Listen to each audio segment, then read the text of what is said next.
Voilà, maintenant nous sommes dans la commune de Kalamou où nous sommes venus rencontrer une modéliste, toujours dans le cadre à Misala Maboko. Question de savoir ce qu'elle fait comme métier. Bonjour madame. Bonjour. Comment vous appelez? On m'appelle Blessing Bilonda Kalambay. Ok, madame, on va retrouver ici... bon, vous êtes modéliste? Non, je ne suis pas modéliste. Vous êtes qui alors? Je suis une jeune entrepreneur, étudiante en sciences infirmières. Ok. En fait, bon, on vous a trouvé ici en train de travailler avec des pannes. C'est comme si vous fabriquiez des choses. C'est quoi votre métier ici? Je suis formatrice de formation aussi. J'ai appris quelque part et j'apprends aussi aux autres à fabriquer comme vous le voyez. Nous faisons la collection pour rendre un peu beau. On collecte de données, on mélange de choses et puis on donne un peu la beauté naturelle africaine. On a de babouches que l'on confectionne. On a aussi de babouches qu'on habille juste confectionner, c'est-à-dire donc tu as commencé du début jusqu'à la fin. Tu mets le crêpe, tu mets le liège, tu mets le tout. Et ce qu'on habille, donc on achète de babouches et puis on vient, on le transforme en pagne. On habille juste le pagne, on fait de petits modèles quoi. On fait de nœuds, on fait un peu genre africain quoi.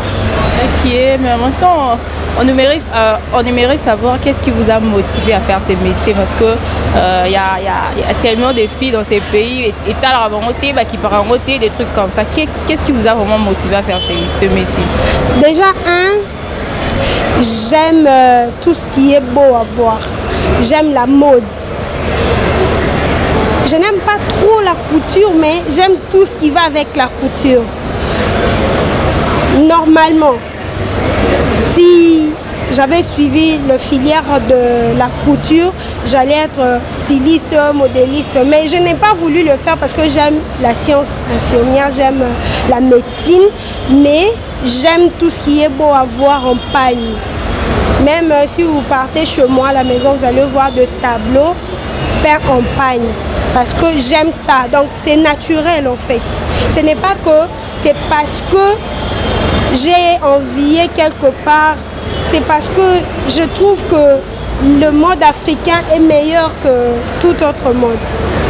Surtout quand c'est le pagne quoi. Je trouve ça génial. Okay. Quels sont ces accessoires que vous collectionnez, que vous créez? On collectionne le montre comme vous le voyez ici. C'est une montre achetée et puis on a habillé juste en pagne. On collectionne de babouches, on la gomme, on achète et on vient habiller. On a de boucles d'oreilles. Ça d'ailleurs c'est pas vraiment collectionné trop mais c'est fabriqué. On utilise plus de carton, de matière un peu dégradée quoi.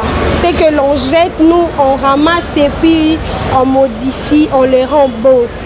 Voilà, on collectionne beaucoup de choses. Il y a de cartons qui jouent à l'intérieur. Il y a de bouteilles d'eau en plastique, de bouteilles de jus qui jouent à l'intérieur. Il y a le pagne, il y a de ficelles pour les gens qui connaissent la couture savent ce que je suis en train de dire. Il y a de ficelles, il y a des garnitures. On collectionne un peu beaucoup de choses. Vraiment. Alors, pour collectionner toutes ces choses-là, ça demande de matériel, tout ça.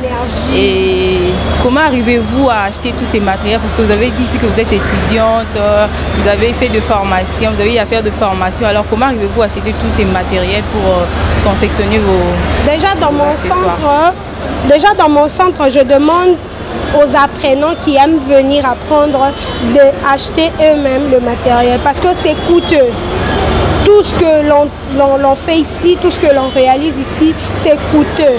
Il faut acheter il faut d'abord investir pour se trouver quelque chose, pour vendre et avoir l'argent. Et moi je me dis, avec le peu qui viennent avec pour la formation, ça sera impossible et compliqué pour moi de leur offrir encore ces matériels-là. Bon nombre de ce que l'on fait ici c'est acheté. Ce sont les apprenants eux-mêmes qui viennent avec. J'établis une liste de matériel. Je donne à chaque apprenant, je lui laisse le temps d'aller se trouver l'argent. Parce qu'il faut la colle, il faut des tissus en pagne, il faut le babouche, il faut la montre, il faut des boucles d'oreilles, il faut beaucoup d'accessoires. Je laisse le temps qu'ils aillent chercher l'argent, qu'ils achètent au fur et à mesure qu'ils sont en train d'acheter petit à petit. Et quand ils ont collecté tout le données qu'il faut, il vient avec. Et moi, je donne la formation. Moi, je donne la formation, juste la formation. Pour faire ceci, il faut faire ça. Ça coupe les tissus. Donne cette forme. Vas-y, continue. Voilà, c'est ce que moi je fais. Et ça fait combien d'années que vous avez déjà commencé à donner des formations aux autres? Si je compte bien, je suis déjà dans 7 mois. Nous sommes au mois de juillet. Ça va faire 7 mois déjà. Et c'est ma 4e promotion avec ce que vous voyez. Avec ces apprenants ici, nous sommes déjà à la 4e édition. Et prochainement, ça sera la 5e édition pour le mois d'août, le 3 précisément. Nous allons commencer le 3 pour finir le 17. Et quelles sont les difficultés que vous rencontrez? Parce que c'est pas facile de donner formation aux autres. Ça peut y arriver que, bon, transport et quelles sont les difficultés que vous rencontrez? On rencontre beaucoup de difficultés. Je rencontre beaucoup de difficultés. Par exemple, la distance d'où je viens et là où je viens former. Il me faut au moins un budget de transport pour venir. Ce sont des difficultés à ne même pas dire. Et surtout aujourd'hui, c'est la moto qui règne. Il faut venir en moto. Il y a des apprenants qui vous stressent. Madame, on est déjà là. Madame, ça va traîner. Madame, tu es en retard. Et c'est un peu compliqué. Avant, j'avais 2 centres.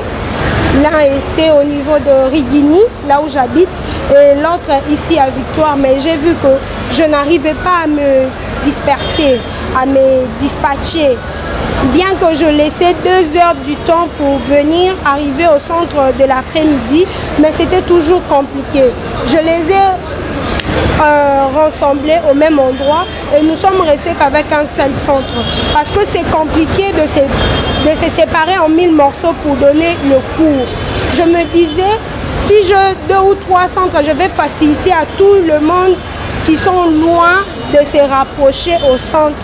Mais quand j'ai regardé avec le facteur temps, je jouais avec le facteur possibilité, je me suis dit que ça va me compliquer. Payer les loyers ici, payer les loyers là-bas, payer les loyers ailleurs, c'est compliqué. Tout ça, ce sont des difficultés et surtout qu'on n'a pas de sponsor.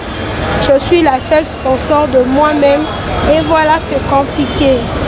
Madame Bliansing, quelles sont les modalités pour intégrer dans votre centre de formation? Dans mon centre de formation, c'est simple et facile. D'abord, la première étape, je commence d'abord par payer des gens qui font de boostage dans nos réseaux sociaux. Je paye l'argent, une somme de 50 à 60 $. Ils font la promotion.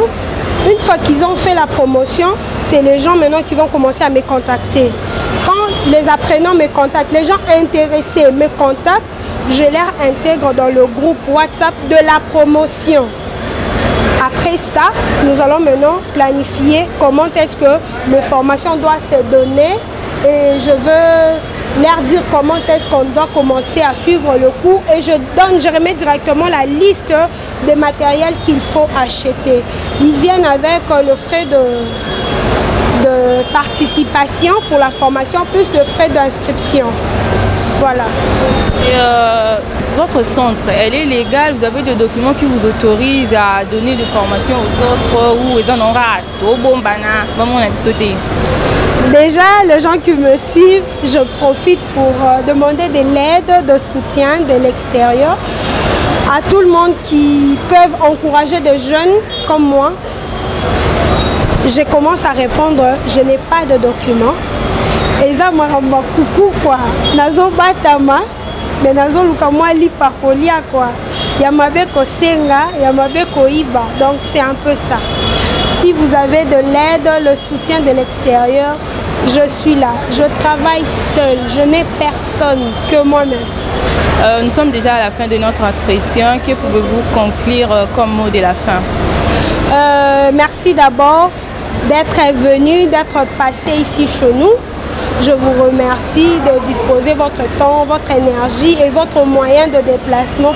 Je demande à tous ceux qui nous ont suivis aujourd'hui et tous ceux qui aiment apprendre, ce n'est pas seulement la couture.